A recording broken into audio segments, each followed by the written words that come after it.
بسم اللہ الرحمن الرحیم۔ السلام علیکم ناظرین، آج کا ہمارا موضوع ظہیر الدین محمد بابر اور مغلیہ سلطنت کا قیام ہے۔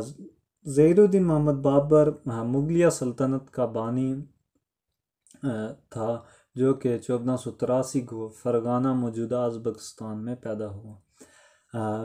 ظہیر الدین محمد بابر کا والد عمر شیخ مرزا خراساں کے بادشاہ ابو سعید کا چوتھا بیٹا اور فرغانہ کا حاکم تھا۔ عمر شیخ مرزا ایشیا کے نامور فاتح امیر تیمور کی چوتھی پوچھ سے تھا۔ بابر کی والدہ کا سلسلہ مشہور منگول سردار چنگیز خان سے ملتا تھا۔ ظہیر الدین محمد بابر 1494 کو 11 سال کی عمر میں اپنے والد کی وفات کے بعد فرغانہ کا حکمران بنا۔ بابر کی زندگی میں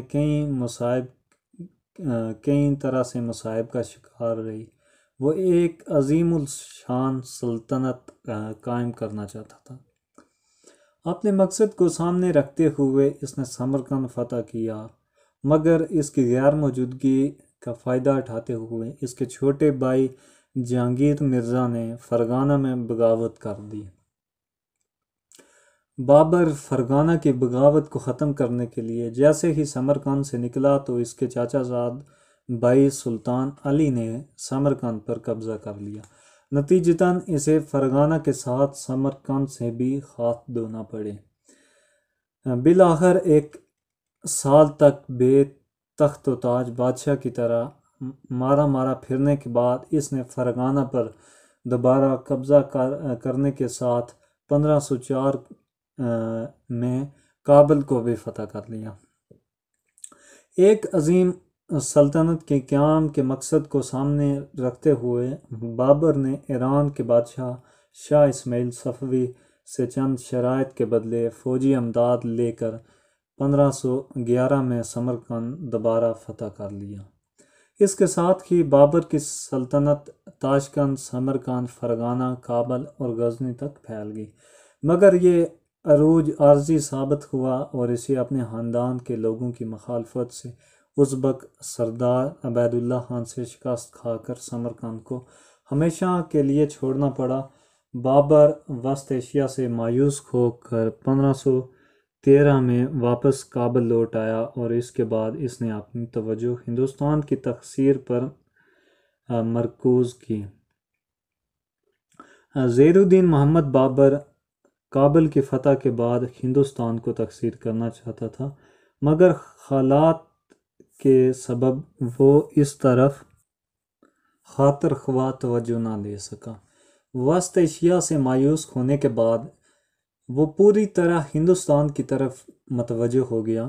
اس نے 1505 سے لے کر 1524 تک ہندوستان پر 5 حملے کیے۔ ہندوستان پر 5ویں حملے کے لیے اسے پنجاب کے گورنر دولت خان لودھی نے ابراہیم لودھی سے تنگ آ کر اس لالچ میں ہندوستان پر حملے کی دعوت دی اور اپنی مدد کا یقین دلایا کہ بابر پنجاب کی حکومت اس کے حوالے کر دے گا۔ بابر نے اس موقع سے فائدہ اٹھاتے ہوئے ابراہیم لودھی کی فوج کو شکست دے کر لاہور پر قبضہ کر لیا۔ لاہور فتح کرنے کے بعد بابر نے یہاں اپنا نگران گورنر مقرر کر دیا۔ مغل گورنر کی تقرری دولت خان لودھی کے لیے قبول نہ تھی، جس کے نتیجے میں دولت خان لودھی نے بابر کی مزید مدد نہ کی، جس کے باعث بابر پیش قدمی نہ کر سکا اور یہیں سے واپس کابل لوٹ گیا۔ پانی پت کی لڑائی اور مغلیہ سلطنت کا قیام۔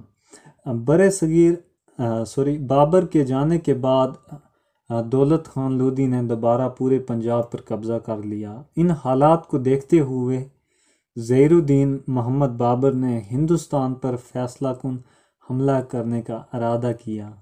بابر نے اپریل 1526 میں ہندوستان پر چھٹا اور آخری حملہ کیا۔ پنجاب فتح کرنے کے بعد اس نے دہلی کا رخ کیا۔ اس دوران سلطنت دہلی کا حکمران ابراہیم لودھی ایک بڑے لشکر کے ساتھ آگے بڑھا۔ دونوں فوجوں کا آمنا سامنا پانی پت کے مقام پر ہوا۔ پانی پت کے مقام پر لڑی جانے والی اس جنگ میں بابر نے ابراہیم لودھی کو شکست دے کر ہندوستان سے سلاطین دہلی کی حکومت کا خاتمہ کر دیا اور مغلیہ خاندان کی حکومت کی بنیاد رکھی۔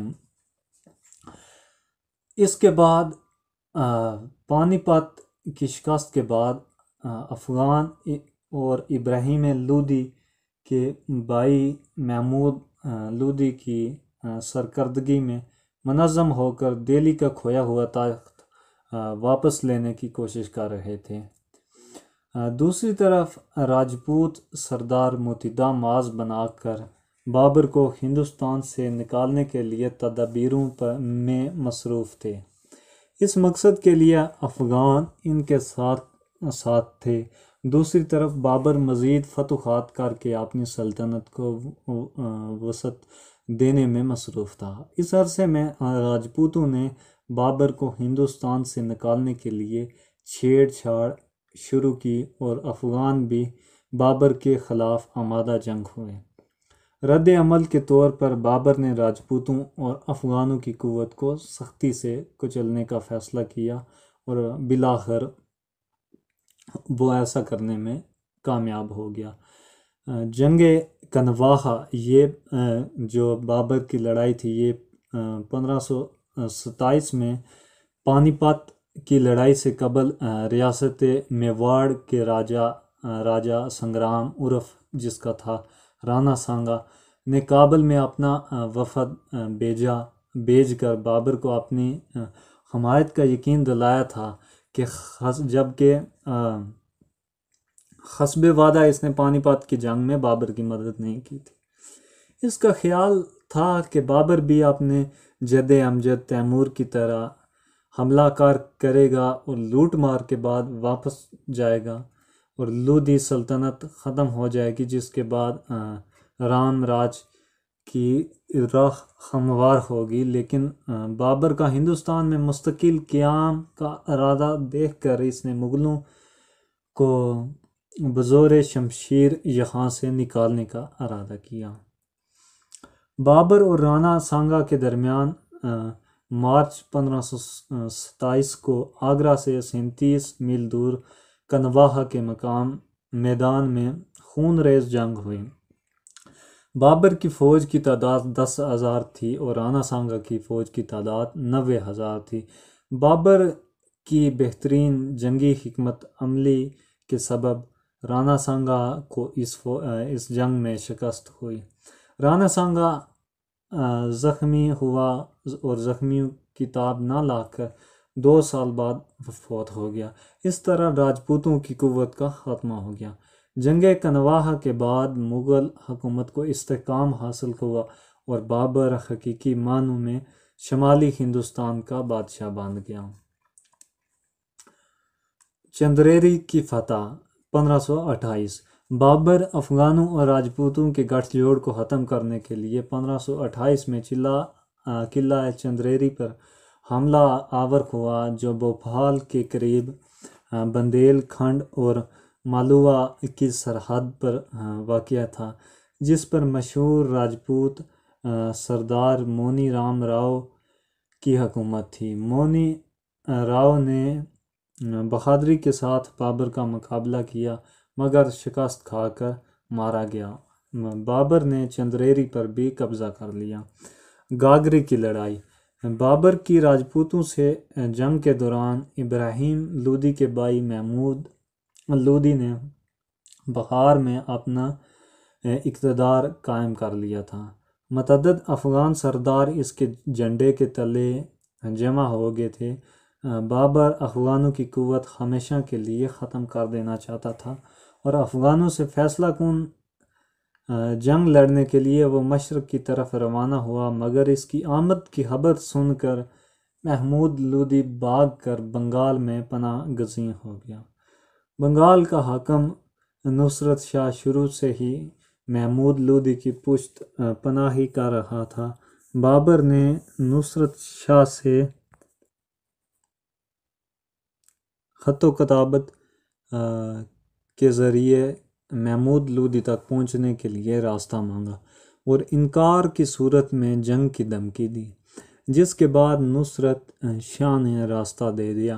آخر کار 6 مئی 1529 گاگرا کے مقام پر بابر نے افغانوں کو شکست دے کر وقتی طور پر ان کی قوت کو منتشر کر دیا۔